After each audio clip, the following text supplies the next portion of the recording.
Hello and good afternoon, everyone. Thank you very much for joining this IDC and Factspan webinar on being data ready to fully embrace generative AI. So before we start, just a couple of important things. This webinar will be recorded and it also will be available to watch on demand. And since we have the packed agenda today, we may be able to answer to every question you have, and you have a box on your screen. Use that for asking us any questions, and in the case we shall not have the time to answer all your questions, we shall do that offline, so don't worry. And another thing which is very important is that at the end of this webinar, there will be a short feedback form that pop-ups on your screens. So please take 5 minutes of your time to fill this questionnaire because every single feedback is very important to us. So I am Giovanni Cervellati from IDC, and I am the research manager responsible for analytics, AI, and business intelligence markets in Europe. And I have the big pleasure of hosting this webinar together with Factspan, which is a specialist data and AI firm. But my pleasure is, of course, even bigger to have here and introduce Abhi, who will go through such important themes together with me today. Abhi works for Factspan, and he comes with a very wide range of experience in data and AI products, platform, and services, and is leading those topics in Factspan for Europe. Nice to have you here, Abhi. Thank you so much, Gio. Great to be here. And we shall do our best today in order to answer those three important questions you can see on your screen, and thus, what does it take to build an AI at speed and scale? What do enterprises need to do make the most of their own data? And how do we do this in a secure, ethical, and efficient way? So let's get started with the first topics. And before we go very deep into the topic of Gen AI, I would like to introduce a little bit about the current state of data and analytics framework, and also the very many fascinating developments that are happening in this field. If we start from the days of manual data entry in Excel spreadsheets, just think how long we have come in terms of analytics tools, techniques, and all that is happening at this very day. Today, in fact, we have access to very powerful tools like machine learning, deep learning, and of course, generative AI, which will be the focus of today. And they all are able to process and analyze very big amounts of data in a matter of just seconds. As a personal experience, before joining IDC, I was also a data scientist, and I worked for some companies in Italy. And I remember when I was working in a bank, how the departments, so each department of the bank, had a totally different experience regarding analytics and the usage of data. Some were still using Excel to do everything, and some others had come already a long way with some machine learning techniques.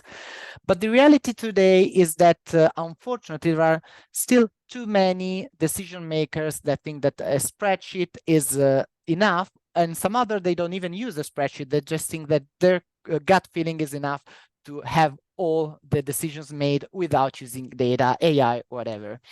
But does it really make sense today to use data analytics to make informed decision? My answer is, of course, yes. We have done a lot of surveys, and we are more than sure that the more data, the more analytics, the more AI used, the better results you have.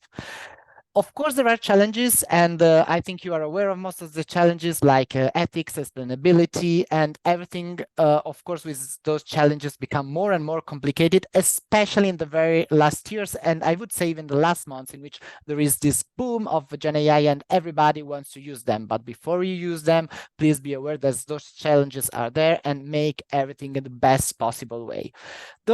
All of those are some of the questions we shall explore in our discussion today. But going back to the boom and the explosions of generative AI, let's look at some numbers from the very last months.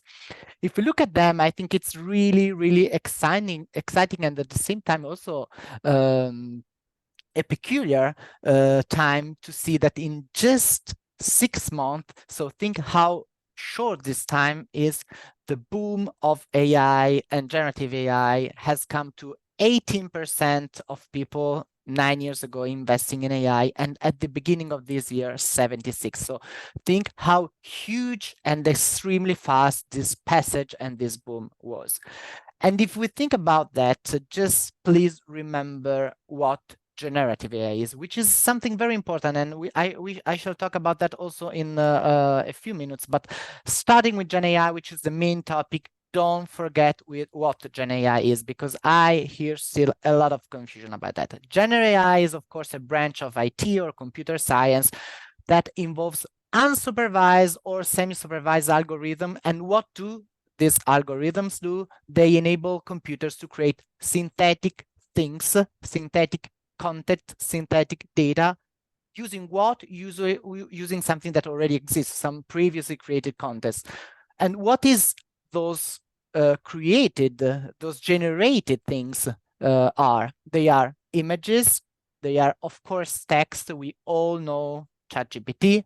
They can be videos, they can be sound, and they can be also other things. And I just would like to mention, among the others, the code, because also producing code is something that is really, really booming in the last months. And if we just go back 1 second to the number, it is really exploding. We have reached a point in which 76% are already investing in their generative AI journey. And if you look at those small bubbles, more than half, 39%, so more than half of this 76 is already investing significantly. So all the things that I have said before of being aware of the possibilities, and also the potentialities, but also about the challenges, is more real and more actual than ever. So let's say another thing before we go deeper into the discussion, which is exactly what AI is, and to also discern and make distinction about what AI is and in general. AI, of course, is generative AI. So next slide, please. What I have just said. But it's not just Gen AI, and it's much more. And I would say that the Gen AI is not the biggest part. You can say from this data from last year that still interpretative and predictive AI are the big players in the space now. So generative AI has already come an extremely long way to reach this 18%. But what are predictive and interpretative AI? Predictive AI is nothing more than the extreme evolution of what predictive analytics is. So using algorithms such as, for example, neural networks in order to identify behaviors and predict, making forecasts and detect what will happen in the future. And I think that all of you are aware of what they are. Interpretative AI, on the other side, is something that analyze images or other things in order to detect something. One of the most used, the broadest use case is, for example, product detection. Also very used very broadly, for example, in the manufacturing industry. Last thing before we go a little bit more into the details of Gen AI and their patterns is that both AI in general and Gen AI spending will be plus they will grow 61% year on year this year. So it is something that is not just there, it's not just booming, but it will continue to have an extremely fast growth. Just one thing, I have seen a hand raised. Please, for any single issue or question, whatever, write in our Q&A section. If there is something technical, our team will try to answer. Otherwise, we shall answer that at the end of our webinar.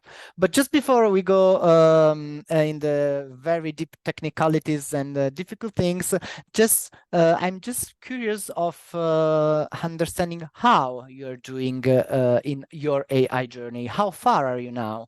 And for this, I would like to launch a poll, which you all can answer, in which we have all those 4 different levels of maturities, from A, not yet started or still in an exploring phase, up to D, in which you have more workloads at the same time generating value. So please don't be shy, answer to our survey, and I shall comment that I shall leave you some minutes to answer. Please answer to those questions. Those 4 levels are well defined. So from doing nothing, A, B, pilots and experiments already in progress, or C, just one use case, the first use case in production, or D, as I said before, multiple use cases together. But without further ado, I shall hand over now to Abhi, which is the big expert now, and he will take us through the different patterns you can take when you do Gen AI. Abhi, over to you. Thank you. Thanks a lot, Gio. Thank you for setting the stage, and I hope our audience has a glimpse of the different branches of AI. Given the topic of the conversation today is how should we be data ready for Gen AI, let me go deeper into what we are seeing organizations do when it comes to implementing generative AI. So in this section, I'm going to talk about 4 broad design patterns. I'll explain what a design pattern is in terms of how we are seeing organizations at different levels of maturity implement Gen AI. So let's start right away with the first pattern. So the first pattern is prompt engineering with pre-trained large language models. Now, I'm sure some of these jargons, for some they may be new, but for a lot of you, you may have come across these terms. Prompt engineering is something that has caught a lot of attention. In fact, it is being developed as a niche skill in itself, especially over the last year and a half. This is, I would say, the simplest design pattern, and what it essentially means is you have access, which we all do today in the form of ChatGPT, their enterprise version, or even their free version, or even any other language models. You have access to these models, and then once you have access, you simply query the model. When by querying, I mean you write a prompt, write an input prompt to the model, ask your question, or ask what you want the model to do, and the model gives you an output. It's as simple as that. Now, this was, of course, the very first, and as you can see, this is the very first pattern that organizations are starting to use. The most common usage for this at scale would involve an enterprise rolling out, say, an enterprise version of ChatGPT as an example, or any other service or any other LLM as an example, to a larger employee pool, right? So let's say you've got, as an employee or as a subset within a larger organization, access to these models, and you have a way of, this chat gpt interface is available to you, and you can start querying the model. Now, where does prompt engineering come into play is how exactly do you curate your input to get the best output, right? So today, let's say I have access to chat gpt, and you would have, all of us have come across various cheat sheets, tips and tricks, etc., to try and get the maximum value from a model. Prompt engineering is a subject, is a branch which will involve how do you ensure that you query the exact precise input to a model which gives you the best output. There are various techniques that we help organizations with this. So depending on the domain that they operate, for example, if you are in the healthcare and the life sciences domain and you want to do medical document summarization, if you just pass, say, a sample document and ask, let's say, for example, chat gpt to summarize it, it may give you a standard summary. It may not be the most effective summary of that outcome. But if you engineer your prompt to include the right kind of examples, the persona that is going to use this summary, the kind of examples that you want to be extracted. So there are various ways you can sort of trigger your prompt to ensure that the best outcome comes into play, right? The other bit here, to the why this is important, is depending on the language model that you're using, depending on the family of the models that you're using, you may have a limitation on the number of tokens that you pass on as input. So which means that you may only be able to work with n number of tokens, and that's where we would want to engineer that input to a to an optimal point for us to accordingly get the right output, right? So this is the very first pattern, something that most of our clients who are on this journey start with. This is where they would start experimenting, and typically they will use this pattern to ensure that individual level productivity is achieved while working with language models. If I go to the next pattern, and now pattern by pattern, I will start elevating the level of complexity that is required here. The second one, again, a term which a lot of you may have heard, may have seen in literature. It's called retrieval augmented generation. Let me explain this with a simple analogy. Assume that the language model, the LLM here, the large language model here, is like your computer's processing unit, right? So it's your processor, it's the intelligence that you have. It's going to be most effective when it is connected to the right data, right? So it is going to be most effective when you plug in a hard disk, or when you have an SSD linked to your device, and you start using that intelligence on that data. So retrieval augmented generation, and this now starts linking to the topic for this webinar, is the way you can use your own data, pass on your own data to the model, and thereby get the maximum value from the model. So in prompt engineering, it was all about just configuring and ensuring that the input prompt has the right elements, follows a certain syntax, ensures that there are certain checks that are then done to get the best output.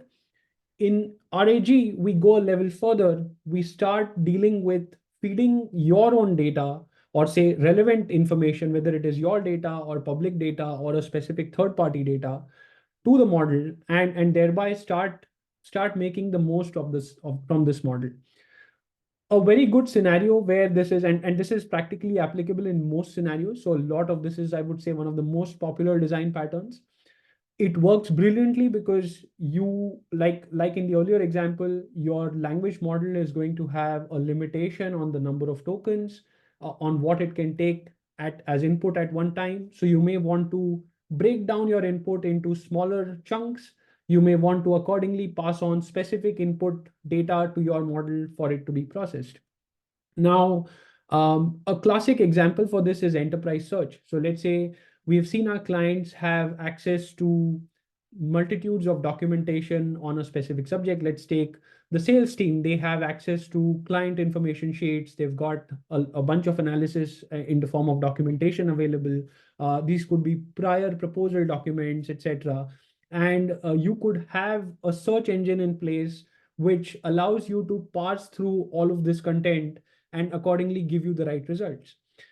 This will involve storing that content in concepts like, or say in technologies like vector databases, chunking that content, ensuring that that content is most refreshed, it is not outdated, etc. And a common scenario, as you can imagine, in this is, if you have data which is frequently changing, which is going to be the case more often than not, you would want to use this technique, because each time your data changes, it is not going to be practical to retrain the model. So your underlying model remains intact. What you pass to the model, how you process that, and what does your model do with that, that's the art and science of retrieval augmented generation, right? So that's your second pattern. The next pattern is again a level further, and you would have guessed by now, as I'm going pattern by pattern, it's not in isolation. So I very well can do prompt engineering plus RAG when I'm doing pattern two. Now I'm coming to fine tuning, right? So fine tuning means that I'm not just using the model as is, I'm taking a base model, but I am given that some of these models, very simplistically put, they have different layers. So I can fine tune certain layers of the model while keeping the others intact, right? So typically language models would have the capability of, we all know what we've all experienced, I believe, chat GPT, and we know how conversationally brilliant it can be, right? So language models have a certain conversational capability. You don't want to tamper with that. You want to keep that intact, but you want to fine tune certain layers of the model to ensure that it starts understanding specific domains. So let's say if I'm dealing again with healthcare, or if I'm dealing with a very pointed use case like financial crime, if I'm dealing with finance data, I know that this is the kind of transactions that the model should process, and typically in AML, it's about finding a needle in a haystack. So I should be aware of the domain I should train my model to understand terminologies which are relevant to that domain, to identify, keywords, etc., from that domain. So I'm going to tune my model, certain layers of my model, with specific domain data, and thereby use it to get better results. Now, again, big importance of how you find the data, what data and domain data do you use to actually train it, and of course, how do you ensure that you don't overtrain or undertrain it, you don't lose the gist of conversations from that model. And of course, a lot of times this is used when conversations are not really in question, so thereby you have more flexibility. But I hope this gives you an understanding at least a basic level, where we have the ability to layer by layer uh, train the model or retrain the model. So again, very data is going to play a very significant role. The last pattern is, and again, this is, we've tried to simplify and condense it into four. We could see other patterns, we could see a combination of these patterns, etc., but this should give you a good gist of how this is done. So the last pattern is bring your own model. So while all of us are very aware, and over the last year and a half, we've seen how new models are coming into play. There's been several updates on which is the biggest and the most powerful model or so. We are seeing organizations, especially larger enterprises, which want to do pointed tasks and which want to do pointed tasks at scale, uh, take up this approach, right? So let's say, of course, you can do a specific task by invoking a GPT-4 API, but each API call is going to cost you, and you are not in control of how a GPT-4 is trained, or what goes in there. Of course, you're getting access to the most secure form of that through Azure or through Microsoft, through OpenAI. But the idea is to gauge what is the underlying use case that you are trying to solve, and also to try and choose the right kind of, let's say, sizing that you want to build your model on. So we are trying to help our some of our clients in building their own models. And of course, these are, for practical purposes, small models, what we call typically today as small language models. They go through a life cycle. So I'm not going to go through that entire life cycle in detail, but essentially it is about collecting the data. It's the purest of data science. For those of you with that background, it's that classic data science life cycle wherein you identify the data set that you want to train your model on, you choose an architecture or a form of how you want what you want to do. Then you start you kind of bring in the compute elements into play. You build your base model, you test the model, you deploy it, you continuously monitor it, and thereby you evolve it.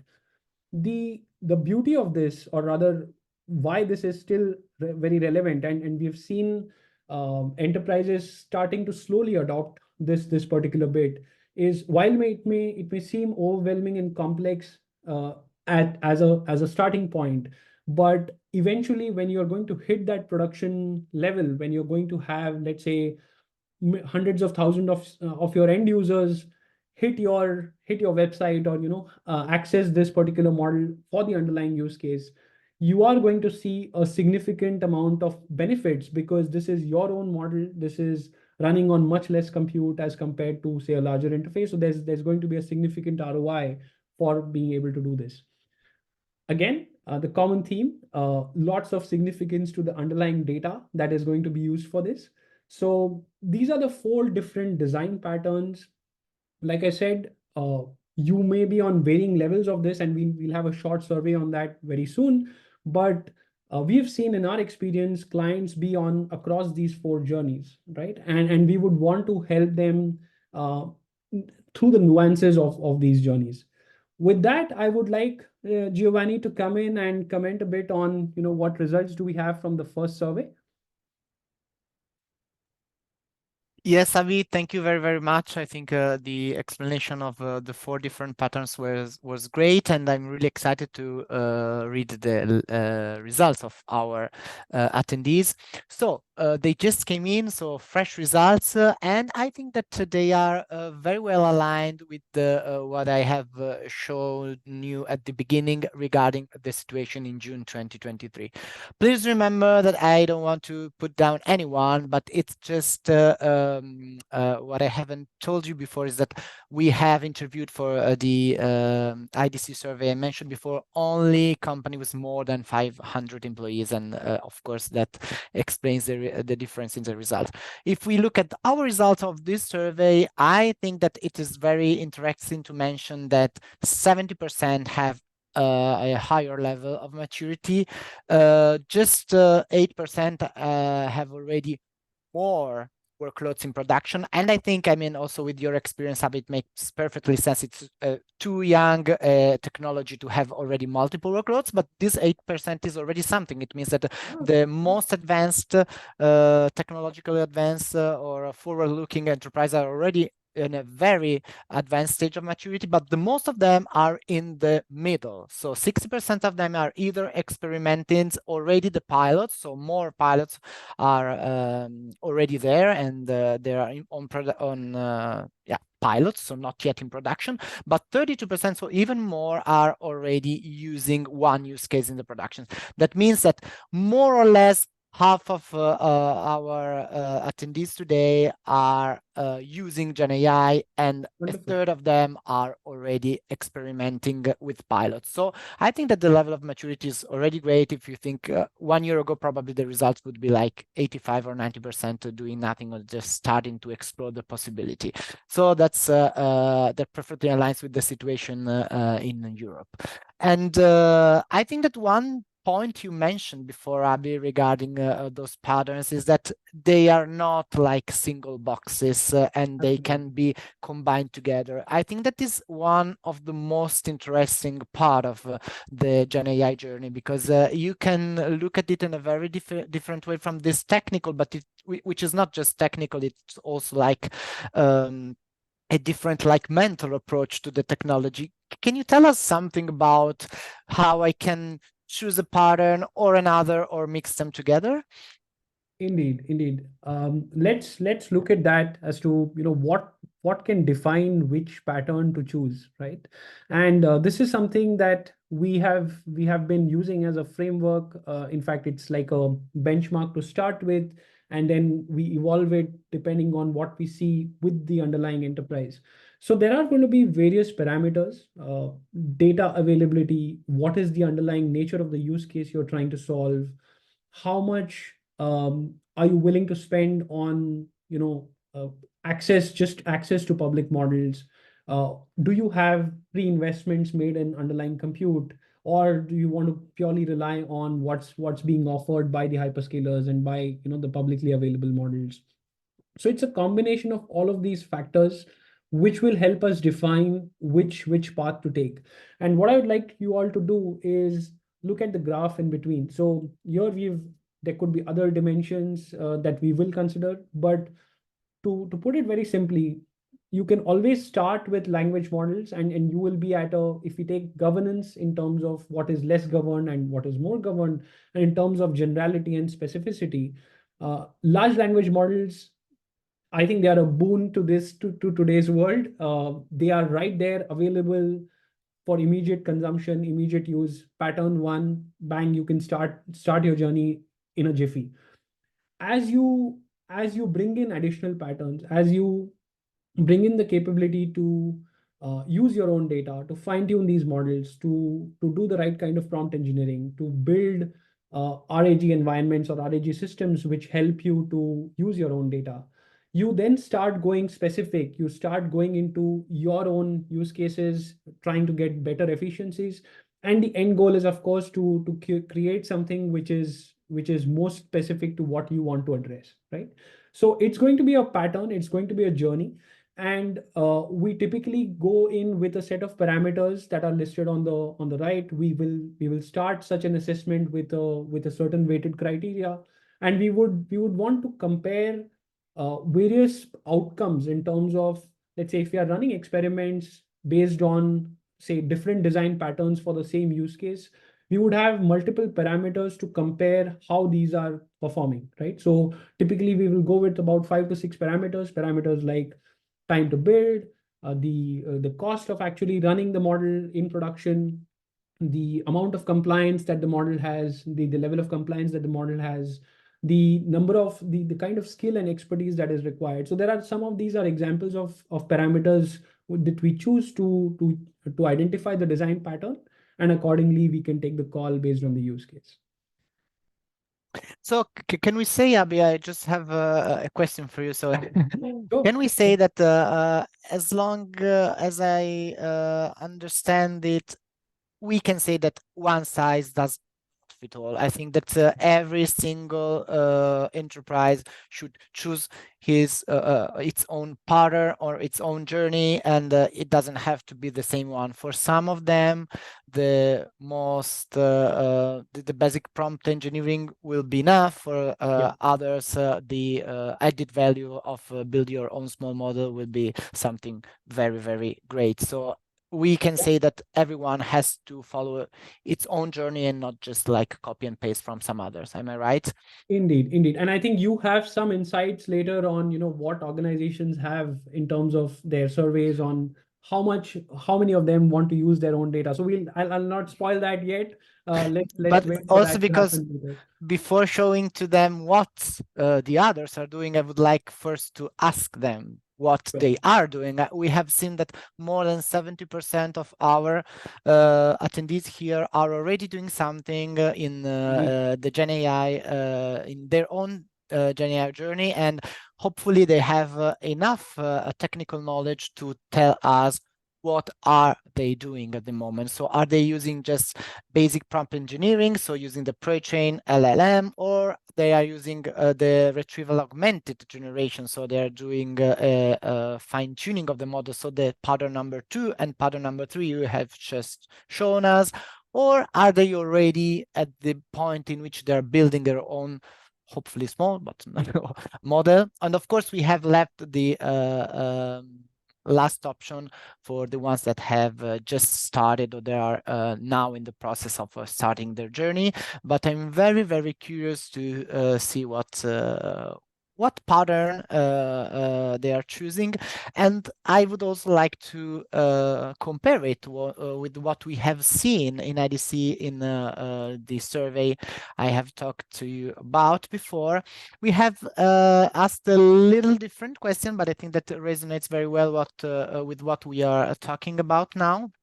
And that is, again, which kind of models are they now using in their own Gen AI journey? And I think not surprisingly, just 1/4 of them are already training their own generative AI model.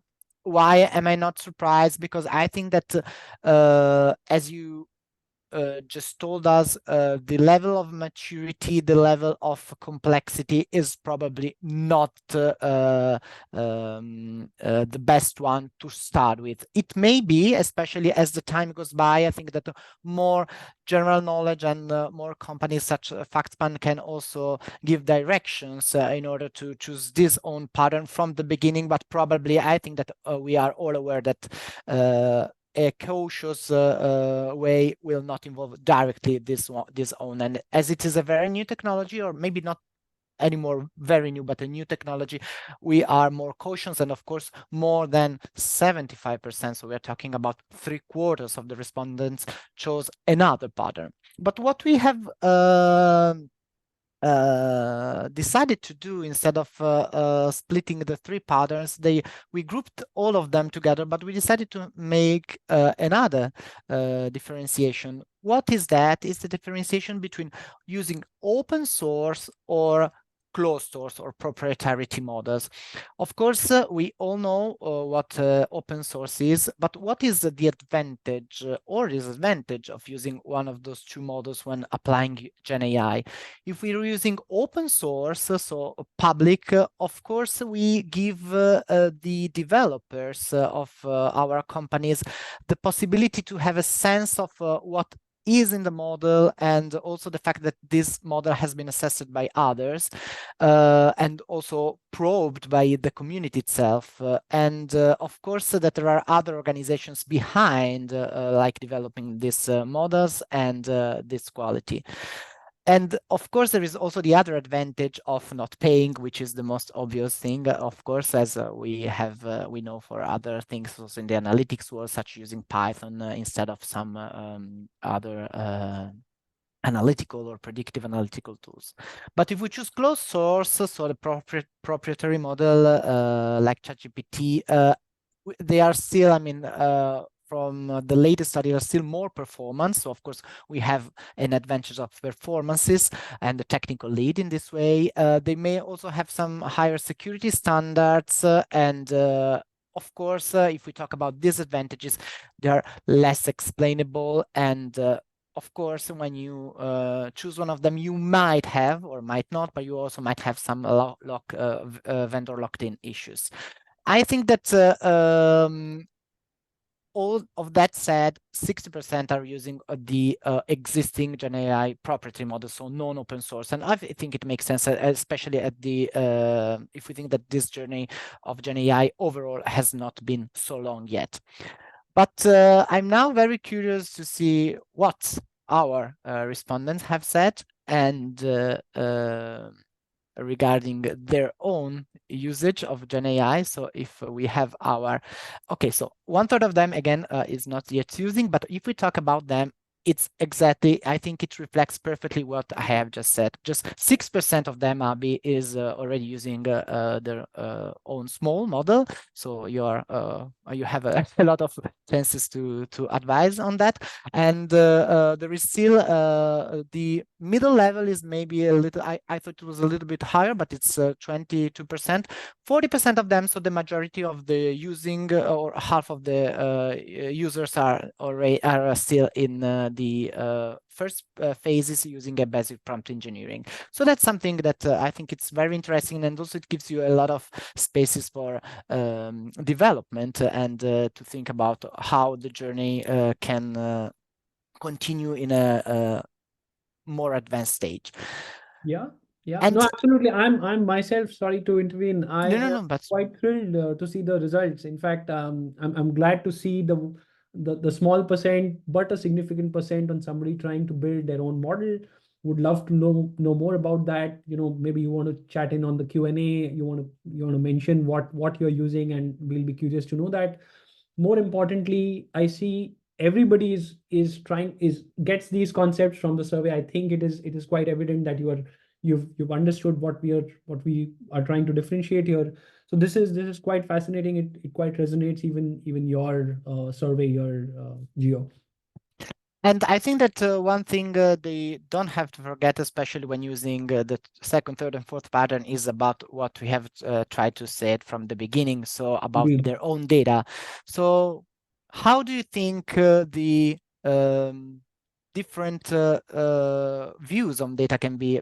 Is there just one view of your own data, or are there different dimensions we have to look at? Yep, yep. So that takes me to my next section, and probably our concluding section for this session. Um, what I want to do is leave the audience today with the various dimensions of data that they need to consider while building Gen AI effectively, right? And I'm going to walk you all through this uh, dimension by dimension, right? So let's start with the very first, which is data quantity and distribution. Now, um, whether you are using RAG or you are using, especially the middle two patterns that we talked about, RAG or fine tuning, and especially also building your own model, you would want to identify which is that what data sources do you want to consider. So do you have enough data? Typically, depending on the use case, we would guide the audience, or say we would guide the enterprise on how much data is good data to have.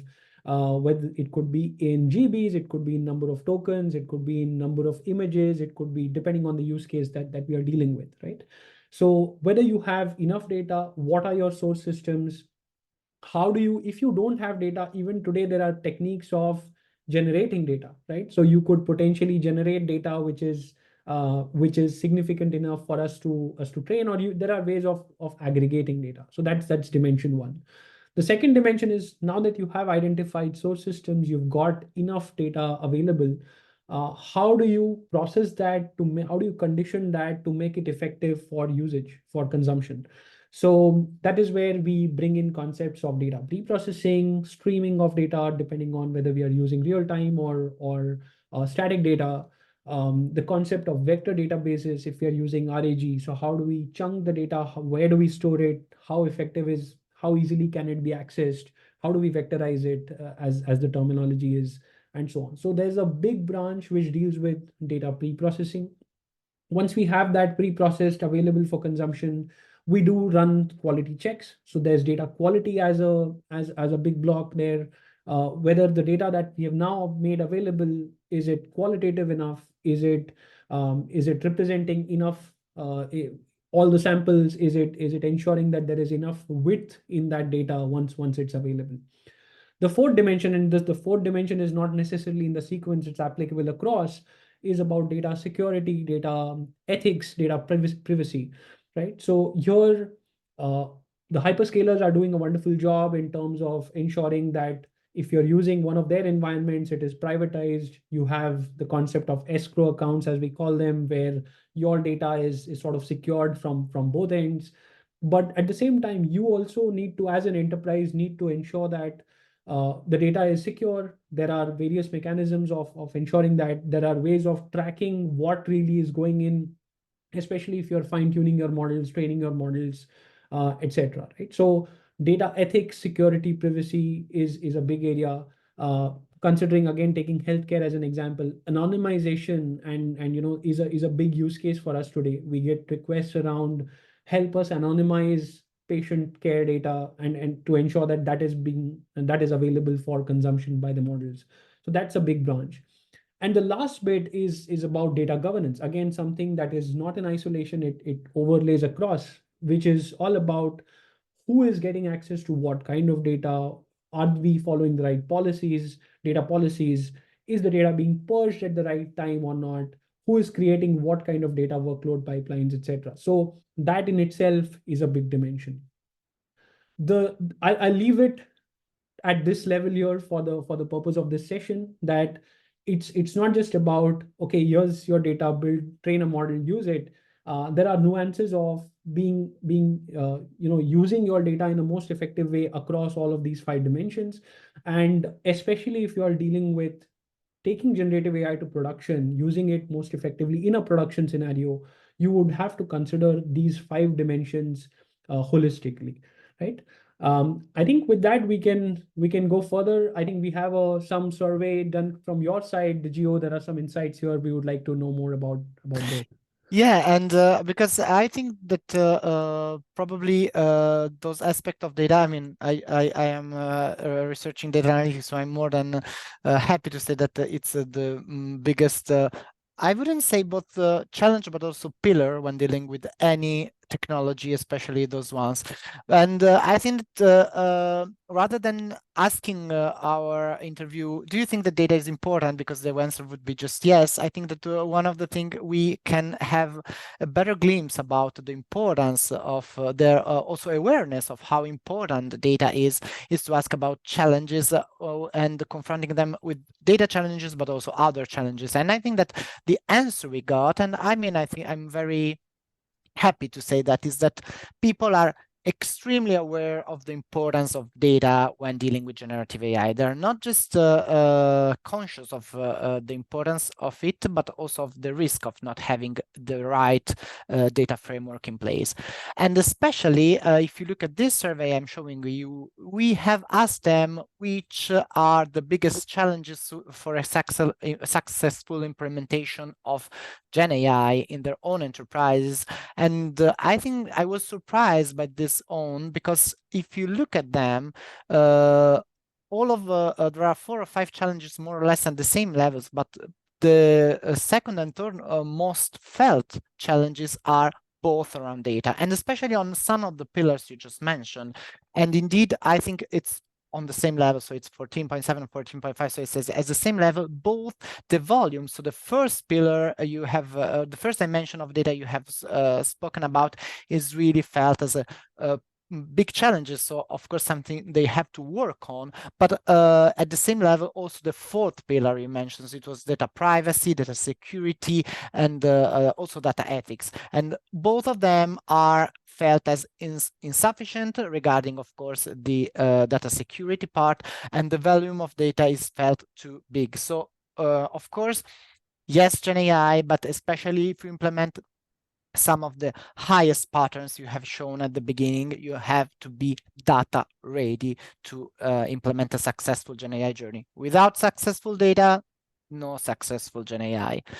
And I think that one of the things that is more important at the moment regarding especially the part about being ready is also at a higher level. So not just as in an enterprise level, at an enterprise level, but also at a more general policy around security, ethics, privacy. Do you have something to tell me about that, Habi? Yes, yes. I want to take an example here, and I want to call out one of our key clients who have been, in fact, fairly mature in their generative AI journey. They have been kudos to them. They've been early adopters. They've been creating several co-pilots, as they call them, for different personas using this technology. And while the EU AI Act is now fairly hot, they've been preparing for some time. So here, while we were dealing, together with their overall journey, we've come up with our view on the whole governance aspect as a unified intelligence governance aspect, rather than a data governance or an AI governance as two separate branches. We've combined them to call out this as unified intelligence governance. What this entails is, of course, all the data governance related aspects in terms of, in their case, they had their data policies and their data catalogs were not sort of integrated. We wanted to ensure that there is a level of integration that happens here. There's automated observability of the data. There's automated data quality checks that happen. So that's on the data governance side. But on the AI governance side, at the same time, we bring in concepts like model monitoring. We ensure that there are things like, if I take a specific data related example, there's a concept of grounding. What that means is, today we see a lot of models generating responses which are what we call as hallucinations. And grounding is a technique of for you to ensure that the answers that you get from the model stay grounded within the realms of what you want that answer to be, ideally as a human supervisor for that outcome. So there are techniques of doing that, which involves a combination of what data is being fed to the model, what data is it consuming to actually answer that question, and so on. So all of these were combined. We have now a common unified intelligence governance framework for them. And of course, it's a continuously evolving framework, right? So what it means is, it's not a one-stop solution. We are helping them, and they themselves are maturing on this journey where data governance and AI governance are being seen together. And that in itself is a function across this whole Gen AI implementation squad that they have. So, Abhi, I think we are conscious of time, so I shall try to wrap it up with this slide for me, which I think, I mean, you spoke a lot about various aspects of governance, and we in IDC, we developed this model, which we call Gen AI engineering. I am not going to go into big details, but what we are really trying to say is that the outcomes, of course, together with the models, which is Gen AI itself, are the center, the core of Gen AI, together with data. Data is the third pillar, but probably is the most important one. And I think that all of that we have shown to our attendees today is really resonating with that. Of course, around those three bigger pillars, there are those three principles and practices, such as the value you can achieve, the resources you have that may be higher or lower, the constraints, of course, you have all the challenges we have talked about before. But what really is important for me to underline is this 83 of people being aware that using their own business data will be the biggest advantage to have the best from their Gen AI journey. So I think that the fourth model you have shown, the form patterns, the second, third, and fourth will all use some of their own data. And I'm afraid we don't have time for Q&A, but I saw some questions coming, and we shall be sure to answer to all of them privately. And I think that as I mentioned at the start of the webinar, there will be one feedback survey appearing on your screen. Please, you will have 5 minutes or so to answer to that. Please do that. And we shall leave the poll open for a few minutes before the end of this presentation. I hope that you all liked to stay with us. I would like to thank you, and I shall hand over to Abhi for the last words. Thank you so much, Gio. I think it's been great. I am particularly thrilled to see the two surveys, the responses to those, the kind of distribution that we had. It clearly reflects that the audience is on a maturity curve, is on their journey. What I would like to end with is feel free to reach out to us. We typically do an assessment workshop with clients who are starting their journey, or even who are in the middle of their journey and trying to figure out what next can happen. So we have an assessment framework. We typically conduct an initial assessment workshop. We would love to do that for you. So feel free to reach out to me directly on LinkedIn. The links are here, the QR codes are here.